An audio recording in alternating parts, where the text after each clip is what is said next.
Serve us steak, you poor people. Nancy, my sister-in-law, sneered at the homemade dishes laid out on the table. I was too shocked to speak. How can you expect us to eat this pathetic food? Can't you even serve steak? Are you poor or just stingy? Serve steak already.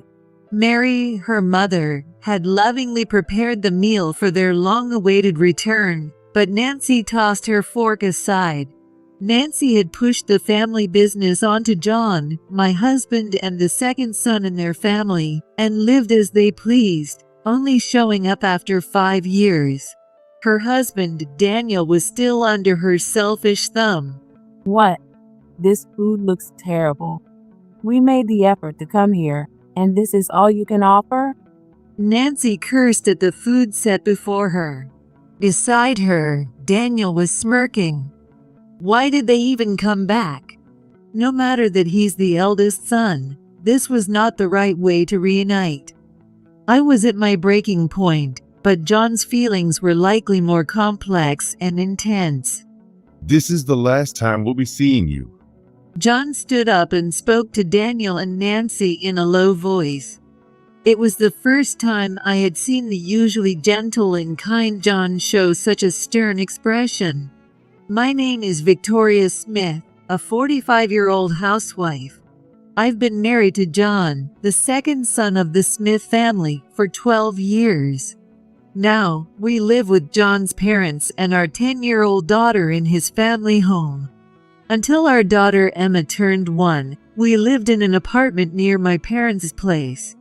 Having my mom close by during my pregnancy, childbirth, and postpartum period was a great comfort. If possible, I would have liked to stay near my mom until Emma got a little older, but everything changed 9 years ago on the day of that family meeting. I mentioned it beforehand, but today we're going to talk about the future of this house. It was Nancy, Daniel's wife, who brought it up in a tone that suggested she found it bothersome. Nancy, with her flashy clothes, makeup, and way of speaking, looks much younger than me. But she's the same age as I am. Daniel, John's older brother, is weak-willed and can't stand up to Nancy. Yet, he always acts tough towards his parents, Mary and Kevin, and my husband John. After drifting from one job to another, saying each wasn't right for him, he seemed like a hopeless guy to me. That hopeless guy then spat out, sounding even more annoyed. Let's get this over with. John and I had been vaguely informed that we were summoned to discuss our future. I was worried that something might be wrong with Mary or Kevin's health, but it didn't seem to be the case, which was a bit of a relief. I had left my daughter Emma with my mom so she wouldn't interrupt the discussion. I'm sorry. Thanks for gathering despite your busy schedules. Really? We could have handled this over the phone instead of coming all the way out to this rural area. Anyway, let's get started quickly. In front of us, Mary and Kevin sat looking apologetic. For some reason, they seemed smaller than usual, and I felt a little sorry for them. We've managed so far, but recently our bodies just haven't been cooperating. We're thinking it might be time to step down. Step down? Do you mean retiring? Or are you closing the shop?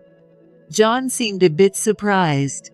The family business was a small construction company.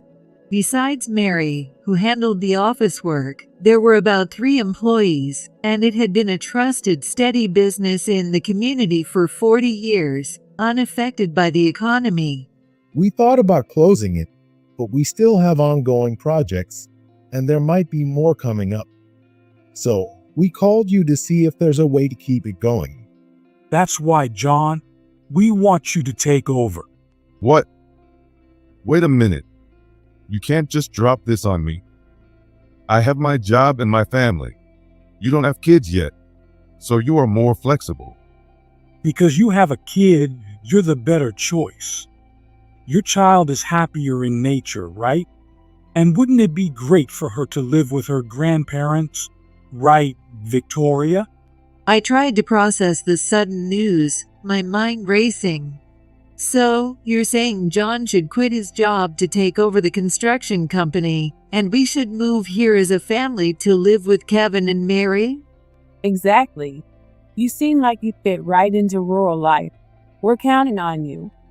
There's no way we can make such an important decision on the spot. John was right. Well, they might as well just shut down the company otherwise. Nancy said that offhandedly. But that won't work, right, John? Consider our parents' feelings and take this on willingly. But there is the option of you guys taking over the business, right, Daniel? No, Nancy, being a city girl, can't handle living out here. And if Mom and Dad get sick, there will be caregiving responsibilities too. I clearly remember feeling sickened by how they talked about their parents as if they were a burden. During my pregnancy, Mary and Kevin frequently sent fresh vegetables from the countryside, and when Emma was born, they rushed over to hold her lovingly. So, seeing them now, looking apologetic and downcast, made my heart ache. Please let us think about it on our own for a while. It didn't take long for us to decide to live together after that day. We moved far from my parents, and John changed jobs for us to live together with Mary and Kevin. I needed a certain level of determination, but I think John's resolve was much greater than mine. He quit his job and stepped into a completely unknown world. Victoria, thank you. I'm not confident about running the construction business, but I'll do my best so you and Emma won't have any troubles. I'm counting on your support. Even then, John asked me sincerely. John's kindness is something he inherited from his parents. Kevin and Mary will help us, so let's not stress too much. Thank you for everything. And so, our life together began. The saying, "It's easier done than said," held true, as living together turned out to be stress-free, and we quickly adapted to rural life. With John around, Kevin regained his energy and was often busy going out to the sites or giving John advice. Mary still works as an office clerk. Supported by them, John has become a respectable business owner. Emma, who was 1 year old, grew up loved by Mary and Kevin and is now 10 years old. She loves animals, especially horses. Grandpa, Grandma, let's go to the ranch. There is a ranch a short drive away, and Mary and Kevin often took her there. One Sunday afternoon, Emma was asking Mary and Kevin to take her to see the animals again. Maybe I should go too. John got up from where he was relaxing in the living room as he said that. Then Mom should come too. Yeah, I guess I'll go too. Yeah. Let's all go. And let's get ice cream. Emma was excited. It had been a while since we all went out together, so I felt a little excited too. Everyone got ready and headed out the door. Just as we were about to get into the car to leave, Cool car. I looked in the direction Emma was pointing and saw a flashy convertible heading our way. I had a bad feeling. The car didn't slow down and came to a rough stop right in front of us. This is the worst. My hair is all gritty from the dust. My skin feels rough too. This is why I hate the countryside. We should have put the top up as soon as we got off the highway. I forgot how dusty it can be out here. As I expected, it was Daniel and Nancy getting out of the car. This was the first thing they said after showing up unannounced for the first time in 5 years. Grandma, who are these people? You haven't seen them in a long time, so it's no wonder you don't remember. This is your dad's older brother and his wife. Hello. Daniel and Nancy barely glanced at Emma despite her greeting them. What's going on? Why are you here all of a sudden? Do we need a reason to come? This is my family home. Meeting them after 5 years, they seemed even more unpleasant than before. Still, Mary, who seemed to adore Daniel, said with a smile, Of course not. I'm glad you came. We were just about to go to the ranch. Would you like to come with us? The ranch. Why would I go to a place that smells like animals? I wish they'd just leave. Why did they come here? Oblivious to my irritation, Emma was excited. The ranch doesn't smell. The animals are so cute. Come with us. Hey, tell this kid something. Well, what's your name again? I'm Victoria. They had even forgotten my name. Oh, right, Victoria. Look, we've been in the car for a long time and we're tired. Aren't you supposed to offer us some coffee and let us rest before dragging us out? I'm sorry. I'll get some coffee right away. Please come in. Hiding my discomfort, I opened the door and invited them inside. Mom, what about the ranch? I'm sorry. We'll definitely go on the next break. I whispered softly to Emma, who looked like she was about to cry. Even though she's still a child, Emma has developed a bit of maturity and seemed to understand my situation. Okay, I'll go play with my friends then. Emma left the house. Then, everyone except Emma sat in the living room.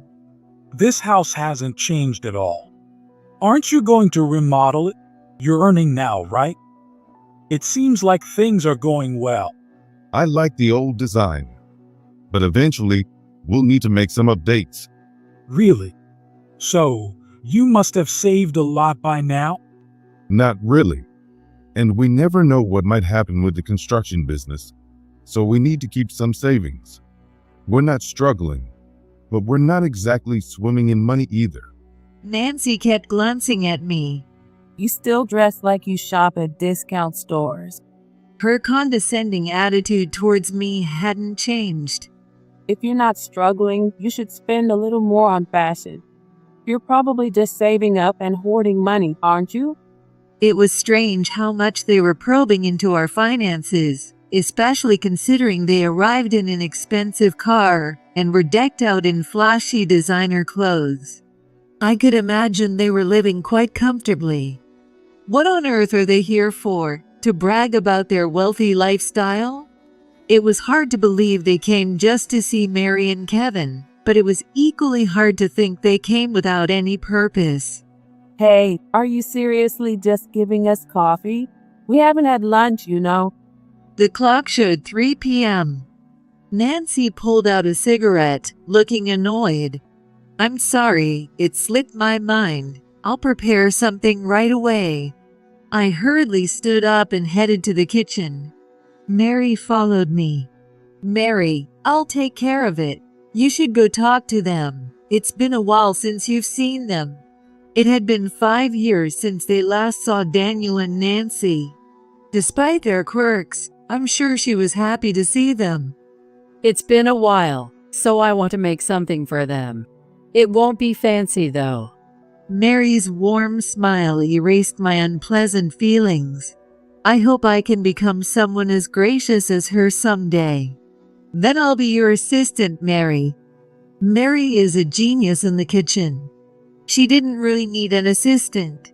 While I prepared one dish, she skillfully made several delicious dishes with whatever was in the fridge. We carried the dishes and set them on the table. The table was now full of appetizing food. I'm sorry for the wait. It's been a while since you had Mary's cooking, right? Please help yourselves. However, Nancy didn't hide her displeasure and tossed the fork aside. What? This food looks terrible. We made the effort to come here, and this is all you can offer? I couldn't believe my ears. But I calmed myself and asked, Is there something you don't like? That's not what I'm saying. Nancy, possibly irritable from hunger, spoke even more harshly. The food might not be fancy, but Mary made it with love. How can she say such things? I was filled with sadness and anger. So, what do you mean? Serve us steak, you poor people. I was too shocked to speak. How can you expect us to eat this pathetic food? Can you even serve steak? Are you poor or just stingy? Serve steak already. Daniel just watched Nancy's outrageous behavior with a grin. I was at my breaking point. I've swallowed my pride many times, but today is unforgivable. It felt like Mary's heart was being trampled on, and I couldn't stand it. Just as I was about to snap back, John stood up before I could say anything. This is the last time we'll be seeing you. What? I had never seen such a stern look on his face. John was usually so gentle, and Nancy seemed taken aback for a moment. What do you mean by last time? Daniel, who had been smirking at the situation, now looked flustered. It means exactly what it sounds like. We won't be seeing each other again. When did you get so high and mighty? Just because you took over the business, don't get cocky. I'm the eldest son. I have the authority in this house. You were just born before me. That's all. You haven't done anything as the eldest son or as a family member. You don't have any authority over this house. What did you say? Daniel stood up. He clenched his fists, his face turning bright red. Despite his weak nature, he was quick to anger. Unlike Mary, Kevin, and John, who were all calm, I wondered who he took after. Stop it. This is going to get messy. It was Nancy who stopped Daniel, who looked like he was about to hit John. I'll make sure this is the last time we meet if that's what you want, but it won't come for free. We're adults. You understand that, right? So that's it. I finally understood why they suddenly showed up. They had come to ask for money. These two always showed up when it involved money. It had been 5 years, so I had forgotten. But John remained calm. I understand. I've been waiting for this day. Waiting? Nancy looked frightened at John's smiling response. Yes. We've all been eagerly waiting for this day. Everyone in the community. We couldn't wait for this day to come. What does he mean by that? John had never mentioned anything like this to me. What are you talking about? Have you lost your mind? In contrast to John's calm demeanor, Nancy was losing her composure. I'm glad you came sooner than expected. Honestly, I felt bad keeping everyone in the community waiting any longer. So you're saying we've been keeping everyone here waiting? I don't get it. Explain what you mean. Nancy was panicking, unable to understand what was being said. Do you have any idea what he's talking about? No, nothing. No, you should have an idea. Here you are. John pulled a stack of papers from a drawer and handed it to the bewildered Daniel and Nancy. What? What is this? You'll understand when you look at it. Daniel's face turned pale as he flipped through the stack, realizing what it was. You understand now, right? Don't tell me these don't look familiar. What? What is all this? I have no idea. Daniel's eyes darted around, and sweat was pouring down his forehead. John began reading the contents of the papers aloud. George, $5,000. Richard, $10,000. Edward, $10,000. These are all IOUs from Daniel to his local friends and relatives. Should I read them all out? Stop it. Daniel hastily grabbed the stack of papers from John. What? Debt. You have debts here too. Let me see. Nancy snatched the stack of papers from Daniel, who had just grabbed them from John, and began examining each one. $5,000, $10,000, $3,000. What is this? What the hell is this? It's all the money Daniel borrowed. The total is over $100,000. What? You've got to be kidding me. Why did you borrow all this money? Did you lie to me? Nancy threw the stack of papers at Daniel. I had no choice. I wanted to see you happy. According to Daniel, he borrowed the money to buy the expensive brands, flashy cars, and a condo that Nancy liked.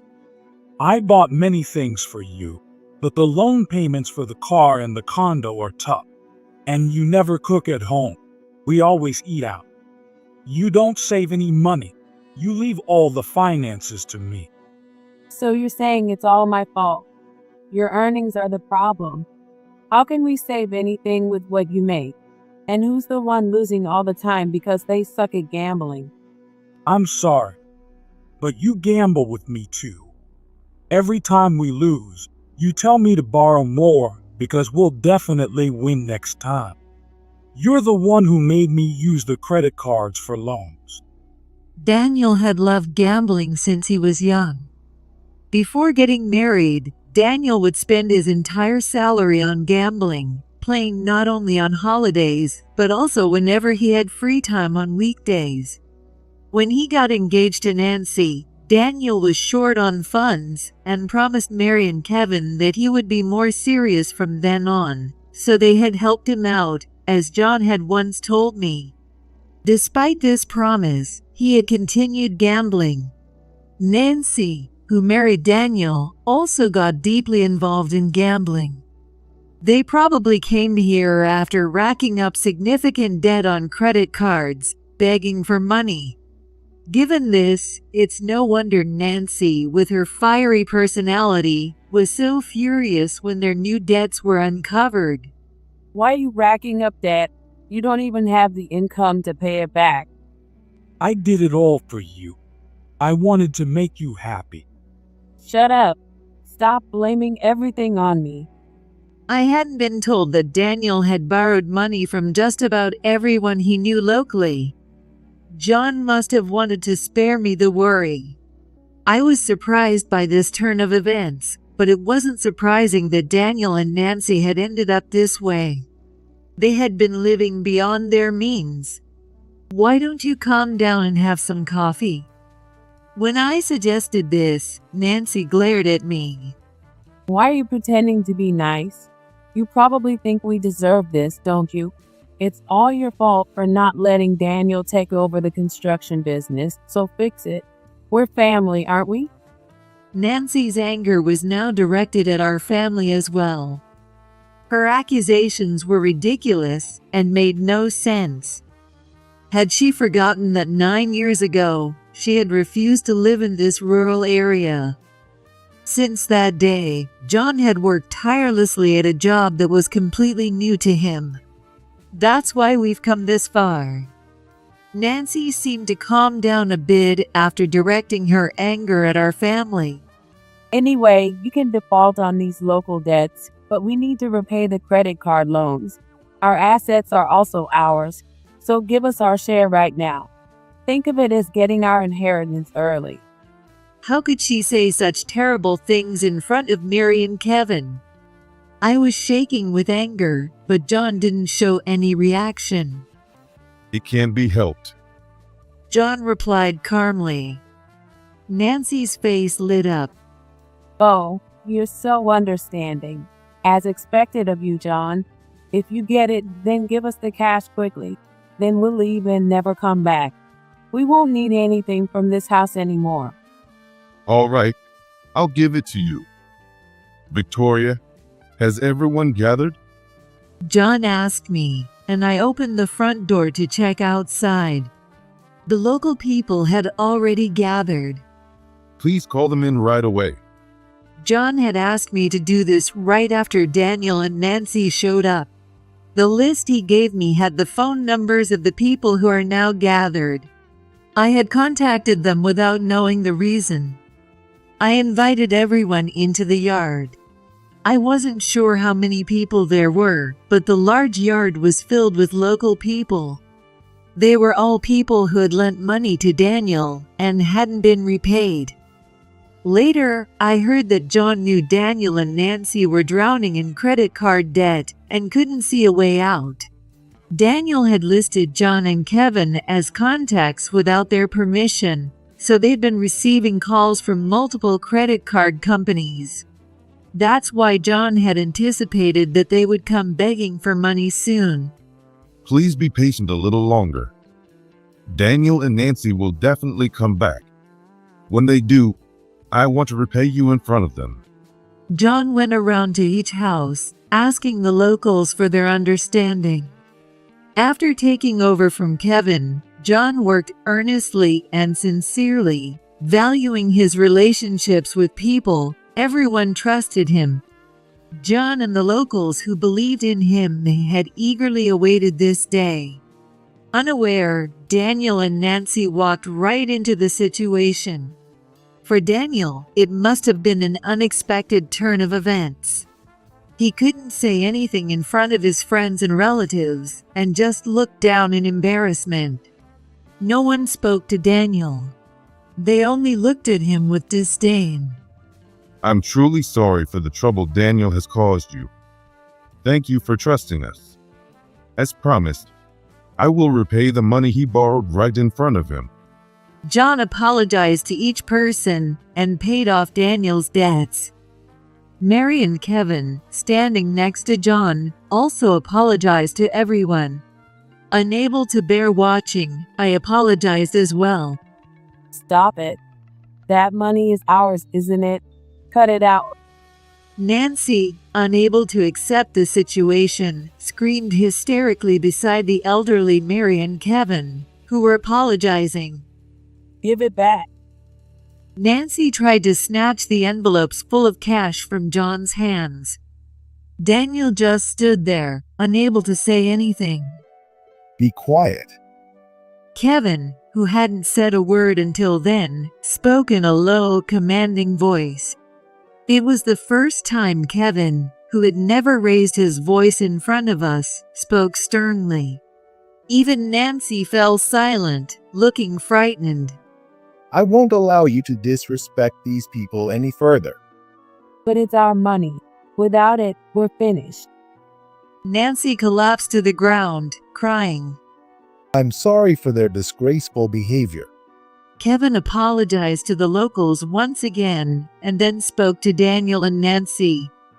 This money was earned by John, who suddenly became the president of a construction company after being a salaried worker. He worked desperately to earn it. I can't imagine how difficult it must have been. John shook his head. But having watched him closely, I knew the struggles he went through. And Victoria has been diligently saving money while supporting John in this unfamiliar place. I am truly sorry that we have to use their savings to pay off your debts. Kevin's words brought tears to my eyes. Nancy, it's not our money. You two pushed the construction company onto John and Victoria because you didn't want to live in the countryside, and now you have the nerve to say that. Have you no shame? The two of them couldn't say anything. Daniel placed his hand on Nancy's shoulder. Don't touch me. Nancy angrily shook off his hand and cried out. I wish I had never married you. I could have been much happier without you. No matter who she married, it would have been the same. She enjoyed a flashy lifestyle and the thrill of it, always wanting more money and never having enough. And she blamed someone else, never trying to change herself. Ignoring Nancy's continued crying, John finished repaying everyone who had gathered. Finally, Mary, Kevin, John, and I apologized again. As the locals left, thanking us instead, I was relieved that we hadn't let them down and that it didn't end in betrayal. No one spoke to Nancy or Daniel until the very end. I'm sorry for keeping it from you, and I'm sorry for acting on my own without consulting you. John apologized, but there was no way I could disagree with his actions this time. Once everyone left, a quiet time followed, with only Nancy's sobbing breaking the silence. John was the first to speak. We're no longer family, so don't ever come to our house again. Daniel just stood there in a daze at John's words.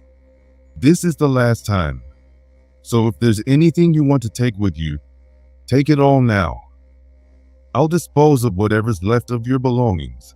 I remembered that Daniel's childhood albums and graduation certificates were still in the room upstairs. Thinking about how Mary had carefully preserved them pained me, but when I saw the untouched food left on the table, my feelings quickly turned cold. I don't want them to visit ever again. I want them to take everything and leave no trace behind so that we can't even remember their existence. These people were no longer family. I felt sorry for Mary, but I didn't want them to leave anything behind. Please pack everything into this. Take everything, leaving nothing behind, so you have no reason to come back. Daniel snatched the large bag I handed him and went upstairs. After a while, he came down, dragging his belongings, and silently helped Nancy to her feet, heading toward the door. As she walked, Nancy glanced into the paper bag. She was checking to see if there was anything valuable inside. That was so typical of Nancy. What's the point of taking this stuff back? It's worthless. What are we going to do now? I'll figure something out. Let's just go home. You can't fix this, which is why we came here. What are we going to do? Were they still planning to argue? I didn't care, but I wished they would do it after they left. At 5 p.m., Emma came home. Hi. Oh, I'm so hungry. Her bright demeanor lightened the mood. Wow. Look at this feast. It looks delicious. She was delighted to see the untouched food we had prepared for Daniel and Nancy. The same food that Nancy had insulted as pathetic now made Emma's eyes sparkle. We'll reheat it and enjoy it together as a family of 5 once they're gone.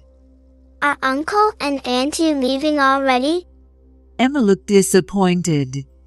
They have to go because they have something to do. I answered on behalf of Daniel and Nancy, who said nothing. I wanted to go to the ranch with them. Daniel and Nancy left without looking back at Emma's words. Later, Daniel and Nancy continued to take out more credit card loans to repay their existing ones. And they spent their days gambling, dreaming of a big win. But there was no such reversal, and when they found themselves in dire straits, Daniel shamelessly tried to borrow money from his local friends again. It was amazing he even dared to ask. No one would lend money to Daniel, who had lost everyone's trust. By that time, he no longer had any friends. With no one to help them, they defaulted on their condo loan and had to give it up. Naturally, they also lost the flashy convertible to repay their debts and eventually declared bankruptcy. We learned they were admitted for addiction treatment when the hospital called us. Unable to pay their hospital bills, the hospital contacted John to request payment. They had listed John as the guarantor. Even at this stage, they were still causing trouble. Of course, John had no obligation to pay. He informed the hospital that he had no knowledge of this, and that they must have listed him without his permission, refusing to pay the bill. What happened to them when they couldn't pay their hospital bills, we don't know, and we don't want to know. They are no longer part of our lives. A year has passed since that ordeal. It turns out John has a talent for being a business owner. The construction company continues to grow. The number of employees has increased, and Kevin, far from retiring, is more enthusiastic than ever. With Mary's help, I've been entrusted with the office work. I was worried about Mary. She had to cut ties with Daniel and Nancy in such a manner. She must be hurt. But thankfully, she seems to be doing well. She helps around the house and occasionally assists me with my work. She complains about having more to do than before, but she seems to enjoy it. Our days are busy, but filled with laughter. Today is a day off, so let's all go out. Yes, Where do you want to go? the ranch. Mary squints her eyes with a smile. Emma really loves animals. All right. I'll quickly make some lunch, so please wait a bit. Grandma's lunch. Yeah, John is probably still enjoying a lazy Sunday morning. These simple holidays are truly a joy. Grandpa, let's play cards while we wait. All right.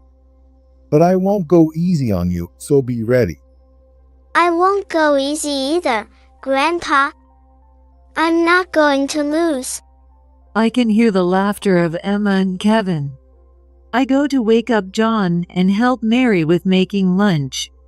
May this happiness last forever. I made this wish as I put on my apron.